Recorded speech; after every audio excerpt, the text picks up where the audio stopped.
اس صورت کے بہت سارے فضائل بھی ہیں۔ رسول اللہ صلی اللہ علیہ وسلم نے ارشاد فرمایا کہ قل هو اللہ احد ثلث القرآن، آپ صلی اللہ علیہ وسلم نے فرمایا کہ یہ صورت 1/3 قرآن ہے۔ حضرت قتادہ ابن نعمان رضی اللہ تعالیٰ عنہ سے روایت ہے کہ ایک شخص رات کو قل هو اللہ احد کی بہت کثرت سے تلاوت کرتے تھے جادو سے بچنے کے لیے، تو رسول اللہ صلی اللہ علیہ وسلم کو بتایا گیا ان کے بارے میں، جس نے بتایا وہ سورہ یعنی قل هو اللہ احد کی اہمیت کو کم سمجھ رہے تھے، وہ سمجھ رہے تھے کہ یہ صرف سورہ اخلاص پڑھتے ہیں اور کچھ کوئی صورت نہیں پڑھتے۔ تو جب نبی صلی اللہ علیہ وسلم کو بتایا گیا تو آپ صلی اللہ علیہ وسلم نے فرمایا انہا لتعدل ثلث القرآن، یہ 1/3 قرآن کے برابر ہے، یعنی یہ صورت معمولی نہیں ہے، ہلکی نہیں ہے۔ یہ صحیح بخاری میں یہ روایت مذکور ہے۔ اور حضرت ابو سعید خدری رضی اللہ تعالیٰ عنہ سے ایک روایت ہے، وہ اس میں ہے کہ ایک شخص رات کو صرف سورہ اخلاص کی تلاوت کیا کرتے تھے نماز میں، تو ان کی شکایت لگائی گئی نبی صلی اللہ علیہ وسلم سے۔ شکایت لگانے والے نے یعنی شکایت لگانے والے کا مقصد شکایت نہیں تھا، ایک علمی بات پر مطلع ہونا مقصد تھا، تو انہوں نے نبی صلی اللہ علیہ وسلم کو بتایا کہ یہ صرف سورہ اخلاص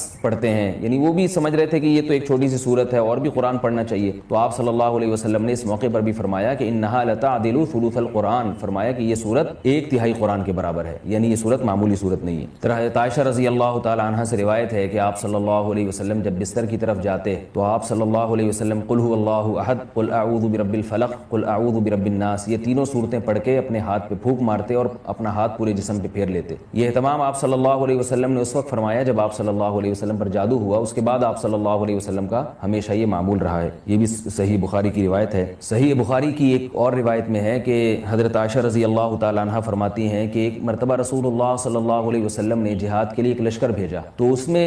جو امام تھے وہ سورہ اخلاص کی بہت زیادہ تلاوت کیا کرتے تھے نماز میں۔ صحابہ کرام کا جب یہ لشکر واپس لوٹا ہے تو آپ صلی اللہ علیہ وسلم کو بتایا گیا کہ یہ سورہ اخلاص بہت زیادہ پڑھتے تھے نماز میں، تو آپ صلی اللہ علیہ وسلم نے ان سے پوچھا کہ تم یہ کام کیوں کرتے تھے، سورہ اخلاص تم اتنی زیادہ کیوں پڑھتے تھے؟ تو ان صحابی نے فرمایا کہ اس میں رحمان کے اوصاف بیان کیے ہیں، اللہ کی حمد و ثنا ہے، اور اس وجہ سے مجھے اس سورت سے محبت ہے، یعنی محبت ہے جس کی وجہ سے میرا دل چاہتا ہے میں اس کی بار بار تلاوت کروں۔ تو آپ صلی اللہ علیہ وسلم نے فرمایا کہ صحابہ سے فرمایا کہ ان کو خبر دے دو کہ اللہ بھی تم سے محبت کرتے ہیں۔ یہ بھی ایک سورت کی ایک بہت بڑی فضیلت ثابت ہوتی ہے۔ اور عبد الرحمن ابن ابزا رضی اللہ تعالیٰ عنہ سے روایت ہے کہ رسول اللہ صلی اللہ علیہ وسلم وتر کی نماز میں پہلی رکعت میں سبح اسم ربک الاعلی، دوسری میں قل یا ایھا الکافرون، اور تیسری رکعت میں سورہ اخلاص کی تلاوت کیا کرتے تھے۔ تو وتر میں تیسری رکعت میں سورہ اخلاص کا پڑھنا یہ فضیلت کی چیز ہے۔ حضرت عقبہ ابن عامر رضی اللہ تعالیٰ عنہ سے روایت ہے کہ میں ایک مرتبہ رسول اللہ صلی اللہ علیہ وسلم سے ملا تو آپ صلی اللہ علیہ وسلم نے فرمایا کہ کیا میں تمہیں ایسی صورت کی خبر نہ دوں کہ نہ وہ صورت اللہ نے تورات میں نازل کی،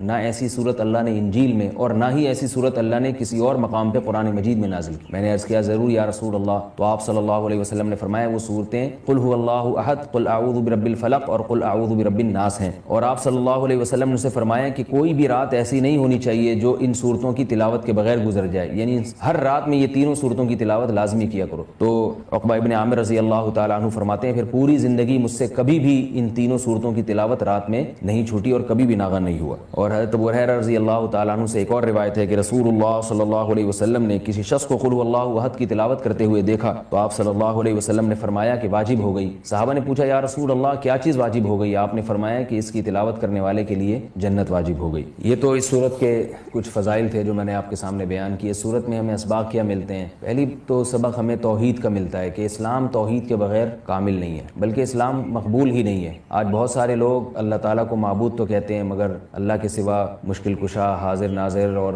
مختار کل ایسے ایسے الفاظ ایجاد کیے ہوئے ہیں جو غیر اللہ پر بھی اس کا اطلاق کرتے ہیں۔ بعض لوگ قبر پرستی کا شکار ہیں، بعض لوگ رسول اللہ صلی اللہ علیہ وسلم کو عالم الغیب کہتے ہیں، حاضر ناظر کہتے ہیں، جبکہ ہمیں اس صورت میں کیا سبق مل رہا ہے کہ اللہ یکتا ہے، اس جیسا کوئی بھی نہیں۔ تو اللہ اگر مشکل کشا ہے، حاجت روا ہے، تو پھر اگر ہم مخلوق کو بھی مشکل کشا اور حاجت روا کہہ دیں تو اس کا مطلب یہ ہوا کہ مخلوق بھی اللہ جیسی ہے۔ اس لیے کہ جو معبود ہے اس کی دو بنیادی صفات ہیں، علم اور قدرت۔ معبود میں دو چیزوں کا ہونا ضروری ہے، یعنی آپ جس کی عبادت کرتے ہیں اس میں دو صفات کا اعلیٰ وجہ الکمال ہونا ضروری ہے۔ ایک یہ کہ اس کی قدرت کامل ہو، وہ جو چاہے کر سکتا ہو، اور اسے اس کا علم کامل ہو، جیسے کہ قرآن مجید میں آتا ہے اللہ الذی خلق السبع سماوات ومن الارض مثلہن یتنزل الامر بینہن لتعلموا ان اللہ علی کل شیء قدیر وان اللہ قد احاط بکل شیء علما۔ اس آیت کا حاصل کیا ہے کہ اللہ نے اس پوری کائنات کو اس لیے بنایا تاکہ اللہ کے بارے میں دو چیزوں کا لوگوں کو یقین آ جائے۔ ایک یہ کہ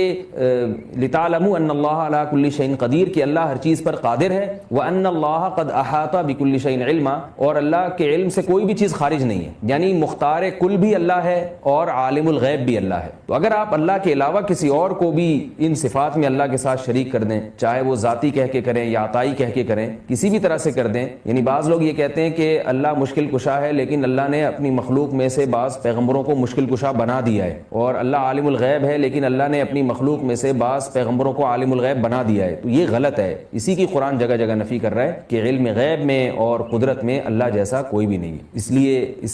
سورت سے ہمیں یہ سبق ملتا ہے. دوسرا ہمیں سبق ملتا ہے کہ لم یلد ولم یولد, کہ اللہ کے بارے میں یہ عقیدہ رکھنا کہ اس نے جنا ہے, جیسے کہ عیسائی کہتے ہیں حضرت عیسیٰ علیہ السلام اللہ کے معاذ اللہ بیٹے ہیں, تو اللہ نے کسی کو نہ تو بیٹا بنایا اور نہ اللہ نے جنا. بعض عیسائی کہتے ہیں کہ اللہ نے حضرت عیسیٰ کو جنا ہے معاذ اللہ, لیکن عیسائیوں میں جو جمہور ہیں وہ یہ کہتے ہیں کہ اللہ نے جنا تو نہیں ہے لیکن